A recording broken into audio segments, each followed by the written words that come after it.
आमिर भाई, क्या समझते हैं आज के मैच पे आसिफ अली की जिस तरह बात हो रही है, इतनी पूरा एतमादी कैसे हो सकती है कि शादाब खान रन लेने के लिए आगे बढ़े और आप हाथ से रोक दें कि नहीं मैं खुद खेलूंगा, और फिर आप इस तरह की परफॉर्मेंस दें? देखिए, उन्होंने जब उनका इंटरव्यू किया जा रहा था उन्होंने एक बड़ी अच्छी बात की कि मैं सिचुएशन देखता हूँ, बॉलर्स देखता हूँ और बाउंड्री लाइन देखता हूँ कि कितनी लंबी है, उसके मुताबिक मैं प्लान करता हूँ कि मैंने क्या करना है।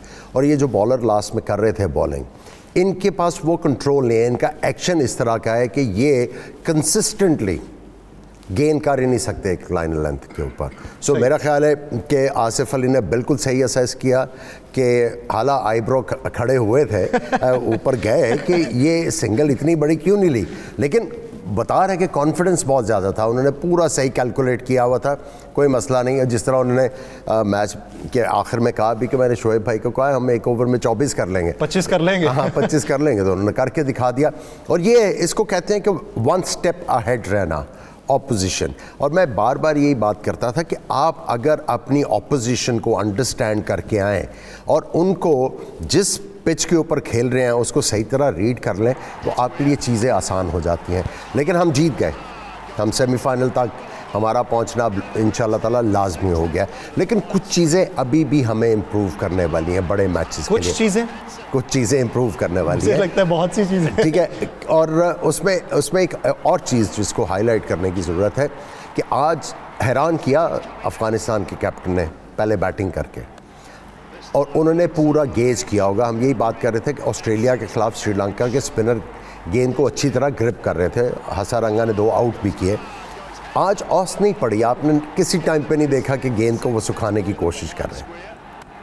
सो कंडीशन चेंज हो रही हैं, उसके साथ साथ माइंड सेट भी चेंज होगा आगे जाके बड़े मैचेस में, और उसके साथ साथ स्ट्रैटेजीज़ भी जो है उनको एडजस्ट करने की ज़रूरत होगी। हाँ, 2-3 एरियाज़ हैं जहाँ पे पाकिस्तान को इम्प्रूव करना है। Hasan Ali is a concern, मेरे ख्याल में Shadab is a concern. Shadab से ऐसी पिच के ऊपर आप एक्सपेक्ट करते हैं कि वो आउट करें। हफीज़, मैं समझता हूँ कि Hafeez is not a concern, ठीक है वो रन्स नहीं कर रहे लेकिन उनका बॉलिंग का बड़ा एडवांटेज है। आज पिच इस तरह की थी जहाँ पे हफीज़ को बॉलिंग दी जानी चाहिए थी, जब 76 for 6 हो, और वहाँ से आपको तारीफ़ करनी होगी बाय द वे अफ़गानिस्तान की टीम की कि उन्होंने फ़ाइट नहीं छोड़ी, उन्होंने टिल दी एंड फाइट किया, स्कोर अच्छा किया। पहले मरहले पे तो जिस तरह विकेट्स गिरी तब तो ये लगता था कि 100 भी बहुत मुश्किल, हमें लग रहा था कि हमें बड़ी लंबी ट्रांसमिशन करनी पड़ेगी मैं भी इसी सोच में था कि ये तो 10 बजे तक मैच खत्म हो जाएगा। हाँ जी, तो लेकिन उन्होंने फाइट दी और देखे कितने डिटरमेंट थे वो मैच के अंदर, जहाँ आखिर तक जान मारते रहे। लेकिन पाकिस्तान की टीम उनसे बेहतर है, इसमें कोई शक नहीं है। हमने बड़ा अच्छे तरीके से सारे प्रेशर को हैंडल किया। अभी मुझे आ रहा था बाबर आजम की बात सुन के मुझे बड़ी हौसला अफजाई हो रही है। उन्होंने इन स्पिनर्स के ख़िलाफ़ भी अभी कह रहे हैं 40 के करीब रन बने, मेरा ख्याल कहते हैं हमने पावर प्ले का फ़ायदा नहीं उठाया। So I think that was fine. 40 आपने किया, जब चेज़ कर रहे हो, 1 विकेट गिरी हुई है, you're in a good position. लेकिन ये बता रहा है कि पाकिस्तान टीम की हंगर जो है अब बढ़ती जा रही है, डिटर्मिनेशन बढ़ती जा रही है, विच इज़ वेरी हार्टनिंग। ये फ़ायदामंद है या नुकसानदेह है? हंगर बढ़ना और बात है, उसको एक्सप्रेस करना जिस तरीके से आज देखने में आया कुछ प्लेयर्स का, हमारे बिलखुसूस बॉलर्स का, वो जिस तरीके से रिएक्ट कर रहे थे तो ये लग रहा था कि ओवर है। एट टाइम्स हो जाता है, आप जो है ओवर रिएक्ट करते हो, लेकिन आई थिंक 1-2 कंसर्न्स हैं, उनको हमें जो है वो ओवरकम करने की ज़रूरत है, उनकी तरफ देखना चाहिए। हफीज़ अगर चौथे नंबर पे नहीं कर रहे, उनका नंबर स्वैप कर देना चाहिए शोएब मालिक के साथ। अगर वो हिटों के ऊपर जा रहे हैं तो why not bring him at number 5। सही, शोएब को आगे भेज दें ताकि वो सिंगल दुक्का करता रहे और आपके पास आखिर में 2 जो है हिटर आ जाएंगे, सही फिनिशर अच्छे होंगे हमारे पास। नाज़रीन, यहाँ पे लाइंस के हमें ब्रेक लेनी है, ब्रेक के बाद हमें साबिक अफगान कोच कबीर खान साहब ज्वाइन करेंगे, तो इस सिलसिले को आगे बढ़ाएंगे, कहीं नहीं जाइएगा, स्टे विद अस।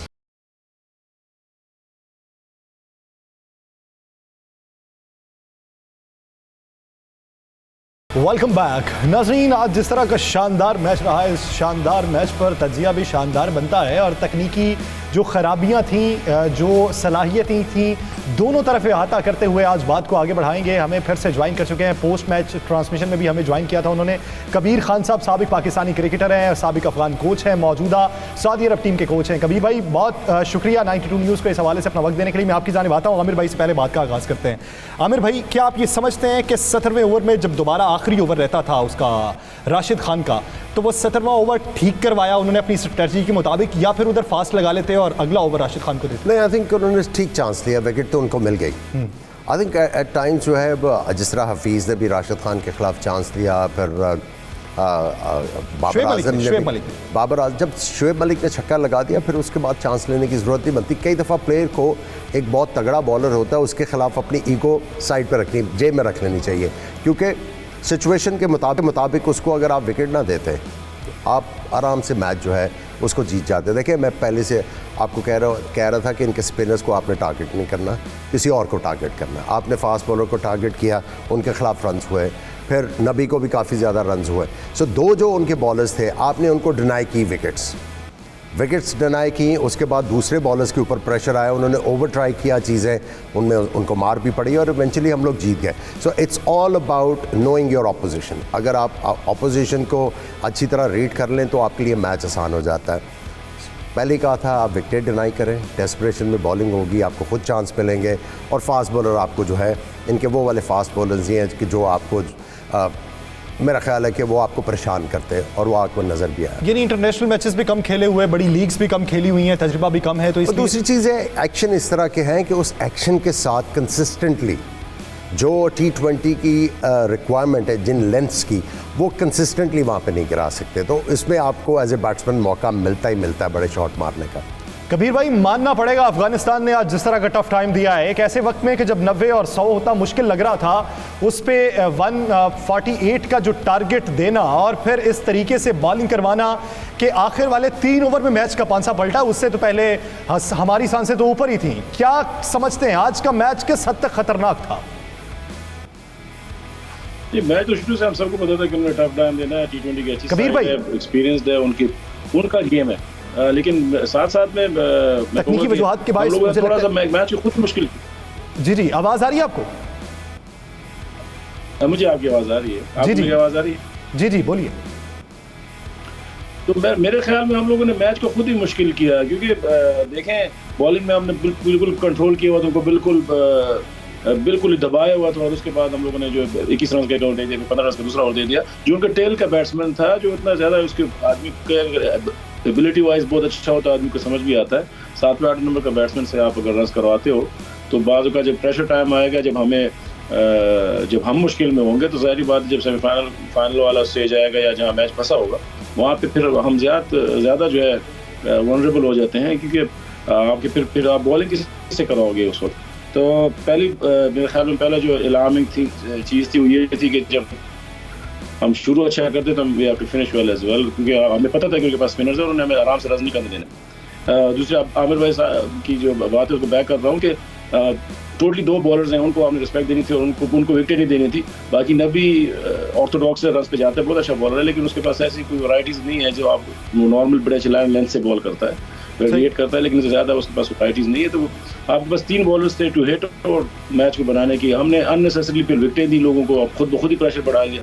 जब हमने सोचा था कि जब देखें as a batsman, international cricketer, as a batsman, तो मैं आमिर भाई के सामने बैटिंग की बात क्या करूँगा, लेकिन जब आपको पता था कि उनके 3 ओवर शॉर्ट होने आखिर में, तो 3 ओवर में हो जाता ना, सब चीज़ें कम हो जाती, फिर आपको मेन बॉलर्स पे चांस लेने की कोई ज़रूरत नहीं थी। सही। इसी बीच हमें ज्वाइन कर चुके हैं साबिक टेस्ट क्रिकेटर यासिर साहब। यासिर भाई, बहुत शुक्रिया इस हवाले से अपना वक्त देने के लिए। यासिर भाई, कैसा देखते हैं आज का मैच? आपकी नज़र में मैच जिस हद तक मुश्किल हुआ, उस मुश्किल में कौन से अवामिल जो थे कार फरमा थे, और फिर मैच के फिनिशर आसिफ अली, उनकी कारकर्दगी को किस नज़र से देखते हैं? सबसे पहले तो तमाम लोगों को मेरा सलाम, और 30 की हैट्रिक, जी मुबारकबाद की हैट्रिक वसूल की जाए। और मुझे भी हमें खुशी ये है कि मुबारकबाद हमें आप ही के मुंह से मिलती है।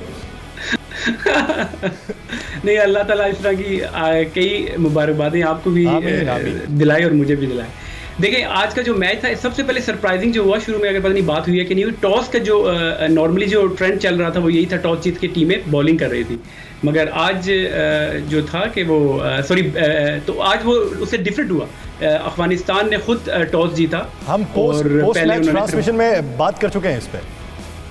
हाँ ठीक है, वो कर चुके। तो उसमें ये है कि अब उसके अलावा देखें ओवरऑल मैच, पाकिस्तान ने जिस तरह मैच शुरू हुआ, और आसिफ अली की आपने बात की, तो आसिफ अली के तो 4 छक्के, तो वो तो जिस तरह ब्रेथवाइट के 4 छक्के थे, रिमेंबर द नेम वाले, उसकी याद ताज़ा कर दी। और अगेन जिस तरह हम लोग बात किया करते थे आपके प्रोग्राम में हमेशा से कि देखिए मिडिल में आपको एक्सपीरियंस चाहिए, और शोएब मलिक ने जिस तरह बीच में आके खेला। और आप देखिए जब एक टाइम ऐसा आ गया था कि जब आपको 4 ओवर में 38 रन चाहिए थे और शोएब मलिक क्रीज पे मौजूद थे और राशिद खान का आखिरी ओवर था, तो आप देखिए कोई एक्सपीरियंस प्लेयर ही होता है कि ऐसे प्लेयर को उसने चांस लिया शोएब मलिक ने, और एक छिक्का मारा बहुत बड़ा, और जिसकी वजह से उस ओवर में 12 रन भी आपको मिल चुके थे। थोड़ी सी गलती वहां पे बाबर से ये हुई कि वो ऑलरेडी 50 भी कर चुके थे और सेट थे। उनको जब एक ओवर में 12 उस ओवर में मिल चुके थे, राशिद के ओवर में स्पेशली, तो उनको कोशिश ये करनी चाहिए थी कि रिस्क नहीं लेते और अपनी विकेट को रखते, तो इतना लंबा मैच जाता ही ना कि आसिफ अली को आके अटैक करना पड़ता। जब 2 ओवरों में आपको 24 रन चाहिए थे तो मुश्किल लग रहा था उस टाइम, क्योंकि आपके बाबर भी चले गए, शोएब मलिक भी चले गए, तो मुश्किल लग रहा था। मगर आसिफ अली वंस अगेन, आप देखिए कि एक्सपीरियंस की हम बात कर रहे हैं, 3 मैचों में से आपको 2 मैच उसने सिंगल हैंडलिटली निकाल के दे दिए, आपको जिता दिए। तो देखिए कितना मैटर करता है एक्सपीरियंस इंटरनेशनल क्रिकेट में। सही नाज़रीन, जहाँ पे हम तज्ज़िये पे बात कर रहे हैं, अब मुख्तलिफ एस्पेक्ट्स पे बात कर रहे हैं, तो इसी बीच दिल को लुभाते हैं, जोश को मज़ीद बढ़ते हैं और कुछ झूम जाते हैं। आमिर भाई क्या राय रखते हैं, एक छक्का ऐसा कि जिस पे आप इतना बैकफुट चले जाएं कि खदशा जाहिर हो कि पाँव जो है वो विकेट को लग जाए, आज के छक्के परफॉर्मेंस आज की गुज़श्ता मैच की नाक़दीन को क्या पैगाम पहुँचाया आसिफ अली? देखिए काफ़ी अरसे से इनको पाकिस्तान की तरफ से चांसेस मिल रहे थे, और कुछ मैचेस इन्होंने जितवाए भी पाकिस्तान को, कईयों में नहीं किया, लेकिन अपनी टेक्निक जो है छक्के मारने की वो इम्प्रूव करके आए हैं। अब वो परसेंटेज शॉट मार रहे हैं, सीधा छक्का मारने की कोशिश कर रहे हैं। पहले ये छक्के मारते थे मिड विकेट की तरफ और उसमें कई दफ़ा आउट भी हो जाते थे। सो इन्होंने गेम अपनी इम्प्रूव किया है, इसीलिए ये अच्छा फिनिश कर रहे हैं। लेकिन उनको भी अब अंदाज़ा होना चाहिए कि अब वो पीछे जाके छक्के तो मार रहे हैं, लेकिन जब बड़ी टीमें आएंगी, बड़े मैचेस आएंगे, इनके खिलाफ तैयारी होगी। अब जब ड्रेसिंग रूम में टीमें बैठेंगी पाकिस्तान के खिलाफ प्लानिंग करने, तो आसिफ अली भी डिस्कस होंगे कि अब इनको किस तरह रोकना है, इनके खिलाफ हमने क्या स्ट्रैटेजी बनानी है कि ये छक्के ना मार सकें। जिस तरह ये डीप जाके क्रीज में नीचे जाके अपने आप को पीछे अपना वेट पुल करके तो छक्के मारे, इनको किस तरह पकड़ना है। सो अब इनकी थिंकिंग जो है अब इन्होंने भी चेंज करनी है। अब इन्होंने सरप्राइज एलिमेंट ऑपोजिशन के लेके आना, क्योंकि आपका काम है as a player 1 step ahead रहना ऑपोजिशन से। वो क्या सोच रहे हैं, ये मैंने 2 मैचेस में ये छक्के मारे हैं, अब ये मेरे खिलाफ क्या प्लानिंग करके आएंगे। आपने उसकी तैयारी करनी है। अगर वो उसकी तैयारी करके आएंगे, ये कंसिस्टेंटली परफॉर्म करते रहेंगे। So it's all about preparing well.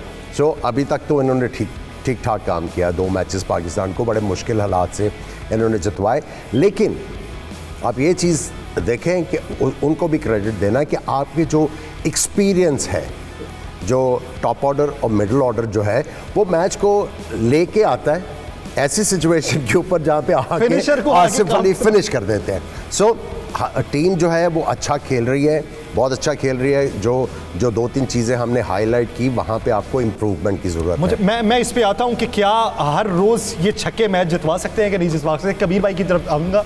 Kabir भाई, अगर हम देखें ओपनर अफगानिस्तान के ज़्यादा अच्छी परफॉर्मेंस नहीं रही, ज़ाज़ई 0 पे आउट हो गए, शहजाद भी 8 पे हो गए, झड़ी लगी, लेकिन उसके बाद फिर 35-35 का जब स्कोर बोर्ड पे हिंसा सजा उनकी जानिब से, नबी की जानिब से और गुलबदीन नाइब की जानिब से, तो इतनी एंड तक बैटिंग लाइन, प्लस पॉइंट तो उनका बॉलिंग था, लेकिन बैटिंग लाइन इतनी मजबूत कैसे है?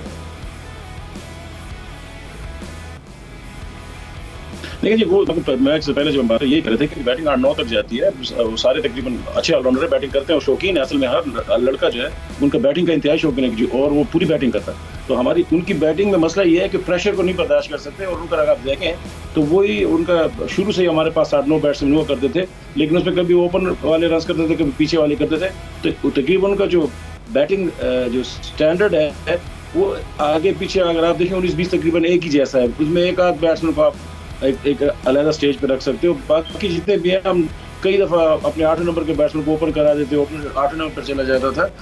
मसला ये है कि राशिद खान तक इनकी बैटिंग जाती है और राशिद खान की 50 रन है बुखार मैच, तो उनकी बैटिंग में डेप्थ है, लेकिन असल में जो हम लोगों ने जहाँ पे मेरे ख्याल में गलतियाँ की वो बॉलिंग में की कि हमने उनको फीड किया वहाँ पे। उसके बाद जब आप जैसे आसिफ की बात कर रहे थे कि ये हर रोज़ तो ये ऐसे हिटें नहीं लगेंगे, आमिर भाई की बात बिल्कुल सही है। आप ठीक है मैच को डिग डीप कर रहे हो और लेके जा रहे हो, लेकिन हर दिन आप आसिफ अली के कंधे पे तो नहीं रख सकते हो मैच के, आप जाओ और 4 छक्के मार रहे 3 छक्के मार के फिनिश कर दो। मेन चीज़ ये है कि हमारे सीनियर प्लेयर्स हैं जो वो मैच को डीप लेके जाते हैं तो उनको फिनिश भी करके आना चाहिए, क्योंकि जो बड़े मैच में जो है जो भी सेट प्लेयर होता है वो मैच फिनिश करके आता है, मैच आसान करके नहीं छोड़ता। और ये इसकी क्या गारंटी है कि नीचे वाले ओवर्स करेंगे कि नहीं करेंगे।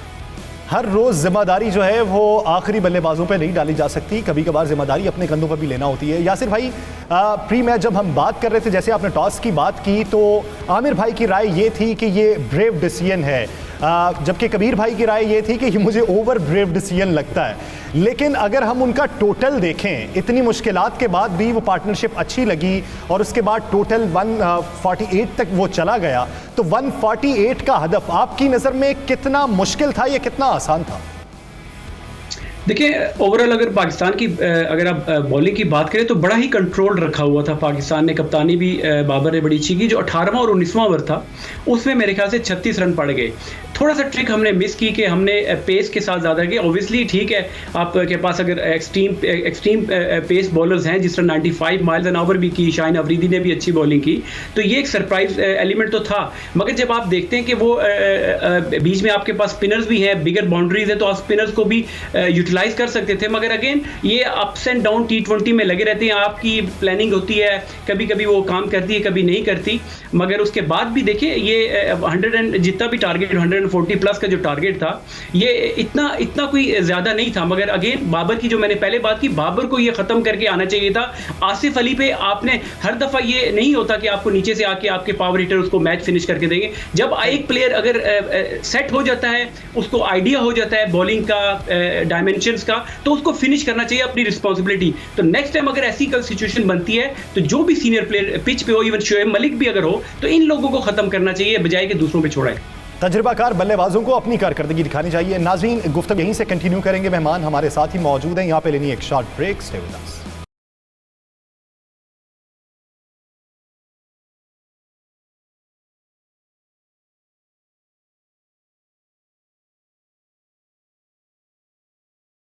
ब्रेक के बाद एक बार फिर से खुशामदी।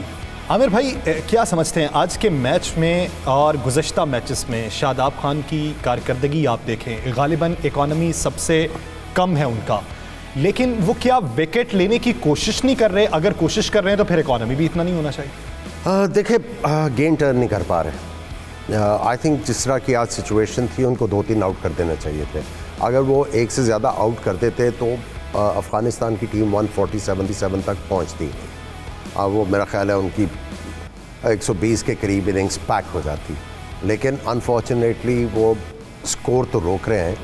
उनको गेंद स्पिन करना चाहिए। अगर वो गेंद स्पिन करेंगे और हमें एक से ज़्यादा विकेट लेके देते हैं तो पाकिस्तान को बड़ा एडवांटेज आएगा, और उससे ये है कि फास्ट बॉलर्स का रोल जो है और ज़्यादा आसान हो जाएगा। आप 2 फ्रंट लाइन स्पिनर से खेल रहे हैं और हफीज़ भी बॉलिंग कर लेते हैं। अगर आपके मेन स्पिनर्स, आज जिमात ने तो 2 आपको आउट करके दिए, अगर आपके शादाब आउट करना शुरू कर देंगे, पाकिस्तान टीम का और ज़्यादा फेयर जो है वो क्रिएट होगा ऑपोजिशंस के ऊपर। तो यासिर भाई, आप क्या समझते हैं, हारिस रऊफ ने आज जो बेहतरीन विकेट ली और 153 पे आज बॉल भी करवाई, तो हारिस रऊफ की परफॉर्मेंस दिन ब दिन क्या बेहतर होती जा रही है या मुस्तहकम है?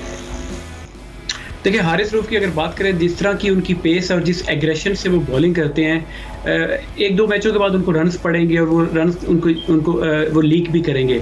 मगर जो अच्छी बात यह है कि जब वो इतनी पेस से बॉल कर रहे होते हैं तो जो ओपोजिशन होती है, उसकी जो बैट्समैन होते हैं, उनका प्लान ये होता है कि जो थोड़े कम पेस के बॉलर हैं, वीकर बॉलर हैं, उन पर अटैक किया जाए। तो इसकी देखिए कम्बिनेशन होता है, और इट्स ऑल अबाउट कैलकुलेशंस कि आपने किस बॉलर को, किस अगर स्पिनर है या फास्ट बॉलर को किस टाइम पे इस्तेमाल करना है। तो हारिस रऊफ का जो ये इस टीम में जो रोल है वो ये है, एक तो पेस से बॉल करना, उसके साथ साथ जो है वेरिएशन जो करते हैं। आप देखेंगे वो जब मैंने पिछले प्रोग्राम में भी बात की थी कि उनका जो स्लो बॉल और जो फास्टेस्ट बॉल होती है उसमें डिफरेंस मार्जिन जो होता है वो काफ़ी बड़ा होता है, जिसकी वजह से वो इफेक्टिव भी होते हैं। तो उनको एक्सपीरियंस भी है T20 में बॉलिंग कैसी की जाती है, तो जो उनकी एनर्जी है, पेस है, वो इस टीम को जो है लिफ्ट अप करती है। और उसके अलावा कि आप इनकी फील्डिंग भी अगर देख लें, फील्डिंग में जिस तरह वो जान मारते हैं और कैचेज उन्होंने जो पिछले 2 मैचों में पकड़े हैं, तो एक अच्छा मतलब ये इस टीम का जो है अच्छा अहम रुकन है।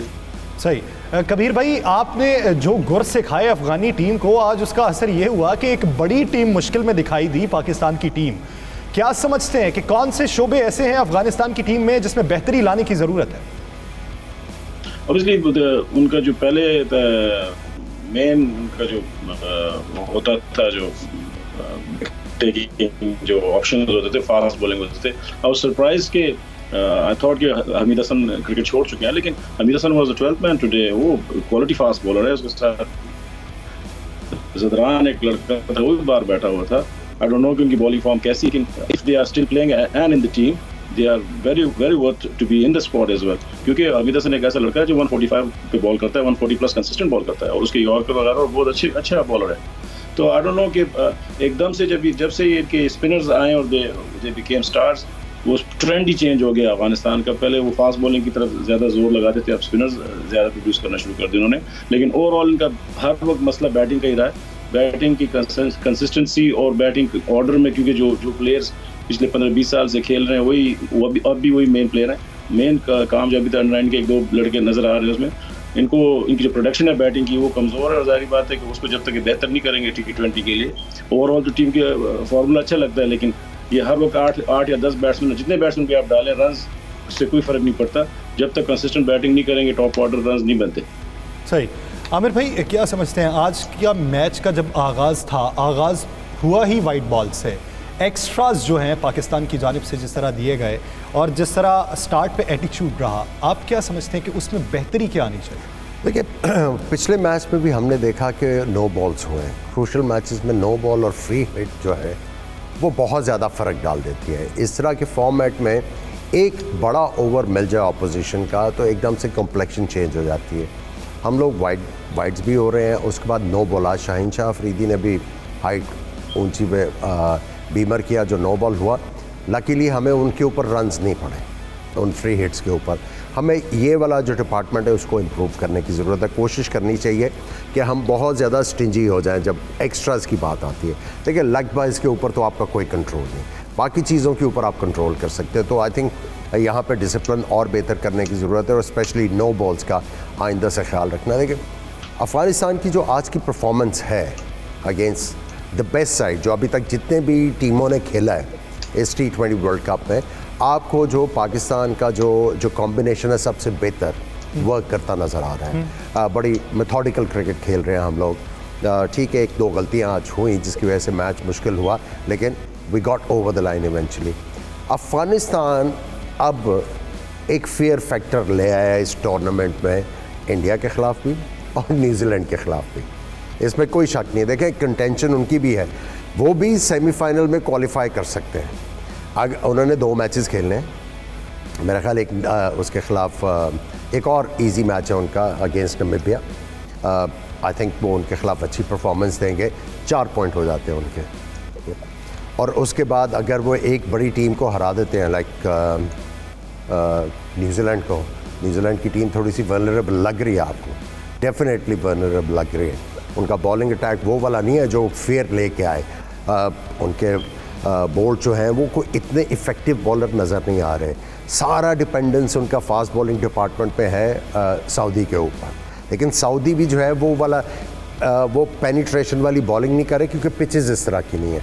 सो आज अफ़गानिस्तान ने जिस तरह का खेल पेश किया और 76 for 6 से उन्होंने दोबारा से मैच को चलाया, आई थिंक ये भी कंटेंडर है, इनको आप जो है रूल आउट नहीं कर सकते बिल्कुल। और अगर ये अपना फास्ट बॉलिंग डिपार्टमेंट, जिस तरह कबीर ने कहा कि उनकी जो सोच है वो चेंज हुई है स्पिनर्स की वजह से, अगर एक तगड़ा फास्ट बॉलर इनकी लाइनअप में आ जाता है तो ये टीम डेंजरस है। तगड़ा मुकाबला, हमारे भी सांस रुके हुए थे। यासिर भाई, मैं तनकीद नहीं कर रहा, सिर्फ इस्लाही नज़र से बात करूं शाहीन शाह अफरीदी का रवैया जेस्चर आपको आगाज़ पे कैसा लगा, जब वो बार बार रिव्यू की अपील कर रहे थे, फिर हमने एक रिव्यू अपना ज़ाया भी किया, दूसरी जानिब बाबर ने भी जब एक रिव्यू ज़ाया किया, तो आज के मैच का अगर कुली तौर पे अहाता किया जाए तो आगाज़ से लेके इख्तिताम तक हमारे जेस्चर, बॉडी लैंग्वेज कितनी तब्दील होती आपको दिखाई दी? देखिए, इससे बॉडी लैंग्वेज से पहले एक मैं थोड़ी सी चीज़ ऐड कर दूं, जो आपने सवाल पिछला किया था कि हम लोग बेहतरी कहाँ ला सकते हैं। बिल्कुल एक अच्छी चीज़ पॉइंट आउट की कि एक्स्ट्राज जो हैं वो बहुत ही वाइटल अहम रोल अदा करते हैं। उसके अलावा एक चीज़ और टेक्निकली मैं आपको बता सकता हूँ यहाँ पे, क्योंकि मैं मैच जब देख रहा था कि जब आप ऑब्वियसली जब आपके रिंग्स में पावर प्ले होता है और उसके अलावा भी जो रिंग में आपके फील्डर्स होते हैं, तो ठीक है, जब आपकी पहली 4 बॉलें ओवर की अगर ठीक है, उसके लिए आप अंडरस्टैंड करते हैं कि आपके जो रिंग के फील्डर है वो 1 रन रोकने के लिए थोड़ा वो स्क्वीज इन करते हैं बैट्समैन को।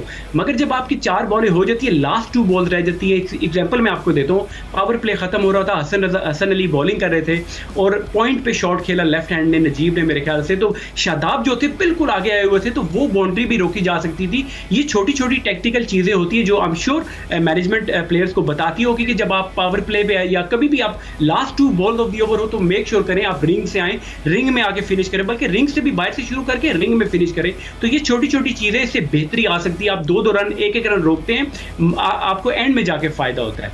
और ये भी यासिर, आप ये नहीं समझते कि जो पॉइंट वाला फील्डर है उसको ये अंडरस्टैंडिंग होनी चाहिए कि सबसे गेंद तेज जो आता है फास्ट बॉलर के बॉलिंग जब हो रही हो तो पॉइंट की तरफ आता है, क्योंकि स्लाइड करता है फेस ऑफ द बैट। अगर कट भी लगे तो बड़ी ज़ोर से लगती है, अगर आप बल्ले को एंगल भी करें तो गेंद बड़ा क्विकली जाता है, तो वो तो दायरे से ही आना चाहिए आपको।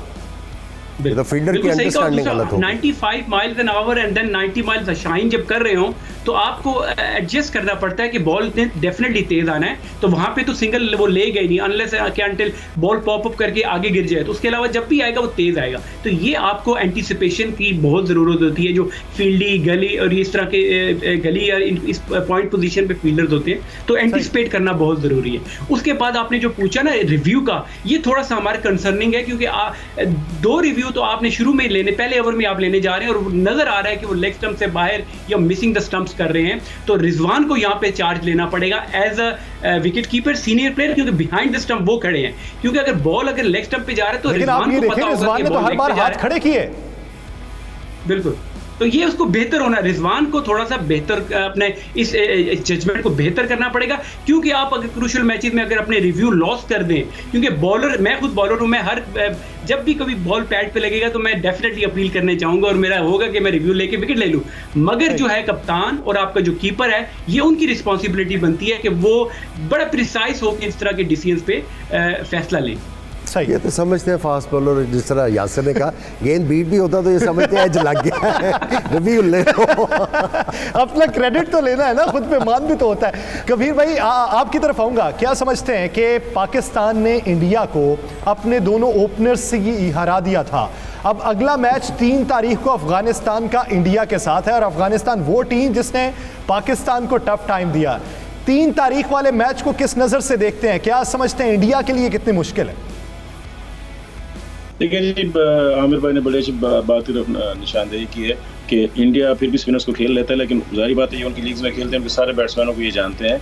और सबसे ज़्यादा मुश्किल न्यूजीलैंड को होगी इनको खेलते हुए, क्योंकि न्यूजीलैंड स्पिनर्स के अगेंस्ट अच्छा खेलते भी नहीं है। मेन चीज़ ये है कि इंडिया वाला मैच इक्वली इंपॉर्टेंट है। अगर अफगानिस्तान ने ऊपर जाना, जाहिर बात है नीचे वाला मैच तो जीत जाएंगे। इंडिया को अगर ये हराते हैं तो ये बहुत स्ट्रॉन्ग हो जाते हैं। और इंडिया वाले जो, अगर इंडिया की लीग्स में देखें तो ये इंडिया के जो बैट्समैन हैं इनके अगेंस्ट, स्पेशली राशिद के अगेंस्ट बहुत स्ट्रगल करते हैं। तो मेरे ख्याल में जैसे उन्होंने राशिद को एक लड़के की क्वालिटी भी है, प्लस उन्होंने उसका एक स्पेशल किस्म का प्रेशर बनाया हुआ है टीमों पे कि राशिद के 4 और जाहिर बात है अपोजिशन भी अब राशिद को ज़्यादा रिस्पेक्ट देती है। उस वजह से आई थिंक कि राशिद के ओवर अगर राशिद सही तरीके से करता है और राशिद जिस तरह विकेट टेकिंग बॉलिंग करता है, अगर उस बॉलिंग पे जाए और इंडिया पे अटैक करे, और इंडिया इस वक्त मैच हार चुका है, वो जाहिर बात उन पर प्रेशर भी है कि they are not in a safe place now, तो इंडिया भी इस वक्त एक अजीब सी प्रेशर में है। और जाहिर बात है ऐसी टीम जो अच्छा कर रही है, जिसके पास डेप्थ हो बैटिंग बॉलिंग में, और उनके पास ऐसे प्लेयर हो जो मैच को पासा पलट सकते हैं, तो हर एक टीम डरेगी अब, और लोग तो डरेंगे ज़रूर। और इसलिए जिन्होंने जैसे हमारे साथ हाल किया है वो किसी के साथ भी कर सकते हैं। कैसा हाल कर सकते हैं इंडिया?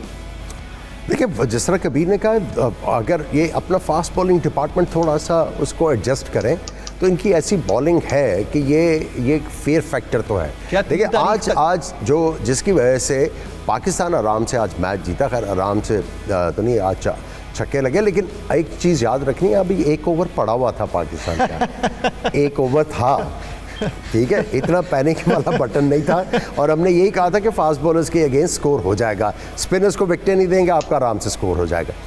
इनका प्रॉब्लम है फास्ट बॉलर। अगर ये इनके स्पिनर आउट नहीं करते, उसके बाद आप गेम को आखिर पे लेके जाते हो, तो इनके पास फास्ट बॉलर्स के पास वो वाली चीज़ नहीं है कि ये अगर आप ये कहें एवरेज बैटिंग लाइनअप भी होगी, वो इनके खिलाफ प्रिवेल कर जाएगी इस फास्ट बॉलिंग के खिलाफ। आप ये समझते हैं कि नजीब को ओवर बचाना चाहिए था? देखिए वो डेस्परेशन थी, क्योंकि आपने शुरू में विकेटें नहीं दी, वो चाह रहे थे एटलीस्ट आपको पावर प्ले में 2 विकेटें मिले। सही। अभी 1 विकेट गिरी हुई थी, इसलिए उसके 4 ओवर भी करवाए कि किसी तरह हमें एक और विकेट मिले, ताकि फिर उसके बाद हम गेम अपने फास्ट बॉलर्स को लाके गेम को कंट्रोल करें। दूसरी विकेट मिलती तो थोड़ा सा आपको जो है अपना गेयर जो है वो नीचे करना पड़ना था, आराम से आपने दोबारा से रेजरेक्ट करके दोबारा से इनिंग्स को चलाना था, और वो टाइम पे ऊपर वो अपने फास्ट बॉलर यूज़ करना चाह रहे थे।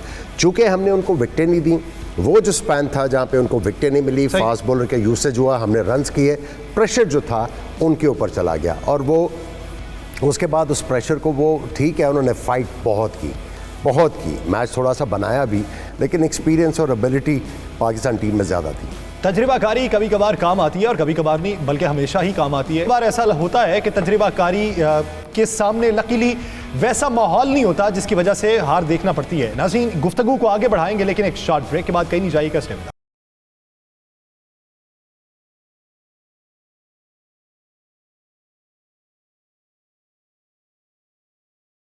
नाज़रीन, जिस तरह बात ये हो रही है कि अब पाकिस्तान स्कोर बोर्ड पे 6 पॉइंट्स के साथ टॉप पे पहुंच चुका है और सेमीफाइनल की राह जो हमवार हो चुकी है।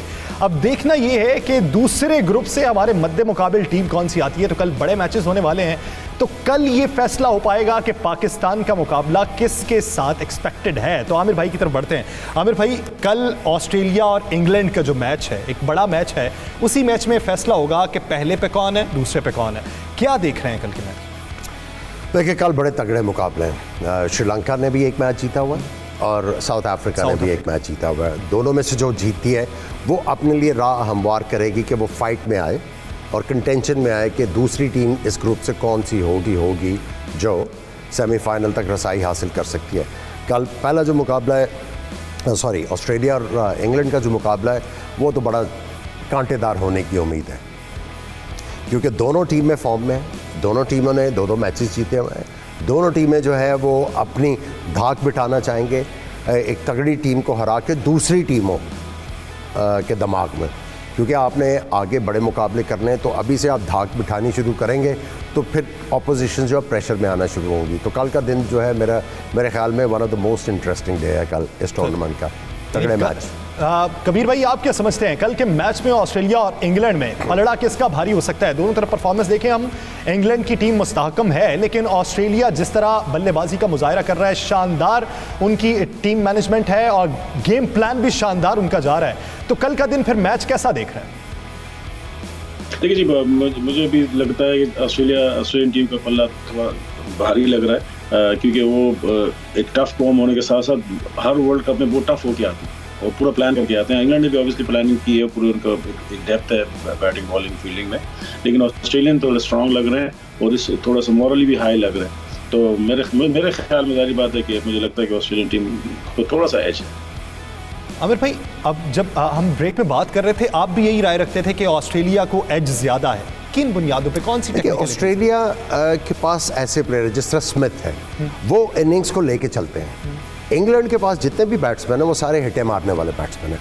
उनका जो टिक के बैटिंग करने वाला कोई प्लेयर नहीं है उनकी लाइनअप पे। आप जेसन रॉय से लेके ओवन मॉर्गन की तरफ आ जाए। इसकी वजह क्या है कि वो मुस्तहकम मिजाजी से क्यों नहीं खेलते? देखिए उन्होंने सिलेक्शन नहीं की हुई ना। उनका एक प्लेयर है बेस्टो, जिसके ऊपर आप रिलाई कर सकते हैं, जो टेक्निकली बड़ा स्ट्रॉन्ग है और वो अगर चाहे तो विकेट के ऊपर टिक दे सकता है। अदर देन दैट उनके सारे प्लेयर्स जो हैं वो स्ट्रोक मेकर्स हैं, बड़ी हिटें मारते हैं, क्योंकि इंग्लैंड में वो खेलते हैं, ट्रू पिचेस हैं, वहाँ पे फ्रीडम के साथ वो बैटिंग कर लेते हैं, लेकिन ये वाली जो कंडीशंस हैं ये थोड़ी सी इनकी डिमांड डिफरेंट है। यहाँ पे एज ए बैट्समैन कई दफ़ा आपको अप्लाई भी करना पड़ता है और बड़े मैच में अच्छी बॉलिंग के ख़िलाफ़ और ज़्यादा एप्लीकेशन की ज़रूरत है और टेक्निक की ज़रूरत है। ऑस्ट्रेलिया के पास इस तरह के बैट्समैन हैं जो एक दफ़ा टिक जाए फिर लंबा खेलने की उनमें अहलियत है और दे बैट डीप एज वेल, और बॉलिंग ऑप्शन भी ऑस्ट्रेलिया के पास उतनी है जितनी इंग्लैंड के पास है। सो कांटेदार मुकाबला है, लेकिन एज जो है वो ऑस्ट्रेलिया को है, क्योंकि आप एटीट्यूड की बात करेंगे तो ऑस्ट्रेलिया का हमेशा बड़े मैचेस में एटीट्यूड जो है वो पॉजिटिव होता है, जिसकी वजह से वो तगड़े मैचेस में आके अच्छा परफॉर्म कर लेते हैं और अंडर प्रेशर जो है वो प्रेशर को बड़ा अच्छा जो है डील करते हैं। सही। यासिर भाई, आप क्या राय रखते हैं, क्या समझते हैं कल के मैच में ऑस्ट्रेलिया और इंग्लैंड के हवाले से? कबीर भाई और आमिर भाई की राय ये है कि ऑस्ट्रेलिया की टीम काफ़ी स्ट्रांग है जबकि इंग्लैंड में हिटर बहुत ज़्यादा हैं।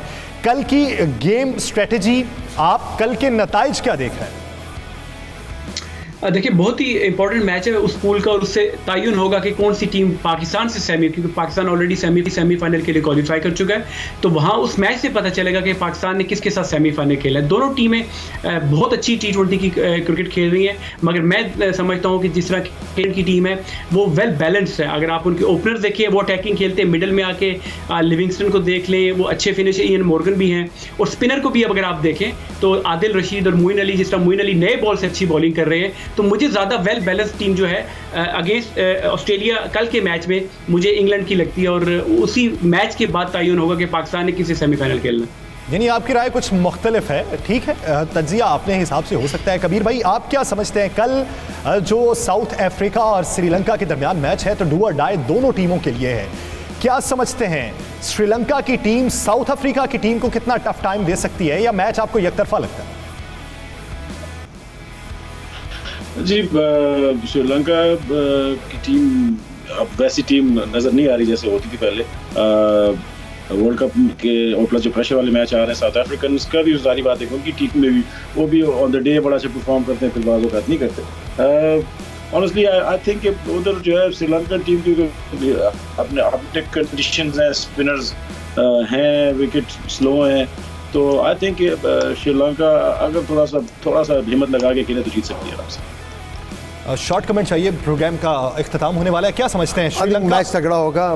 अब साउथ अफ्रीका की टीम थोड़ी सी डिफरेंट है, 3 स्पिनर अवेलेबल है उनके पास और उसके बाद उनका पेस अटैक भी है, बैटिंग भी उनकी अच्छा कर रही है, सो मुकाबला कांटेदार होगा। एज जो है मेरे ख्याल में साउथ अफ्रीका के पास। श्रीलंका को एज नहीं लगता आपको? बैटिंग लाइन भी देखते हुए, ठीक है, उनके पास अच्छे स्पिनर्स हैं, लेकिन मैच शारजा में है, सही, वहाँ पे हमने इतना ज़्यादा गेंद स्पिन होते नहीं देखा। सही। तो कल का मैच नाज़रीन खूब एंजॉय कीजिए। कल के मैच के बाद आपको इसी प्लेटफॉर्म पे मिलेंगे, आपके सवालात कल शामिल करेंगे। बहुत शुक्रिया यासिर भाई और कबीर भाई इस हवाले से अपना वक्त देने के लिए। नाज़रीन, आज के लिए और आमिर सुहेल साहब को दीजिए इजाज़त। अल्लाह ने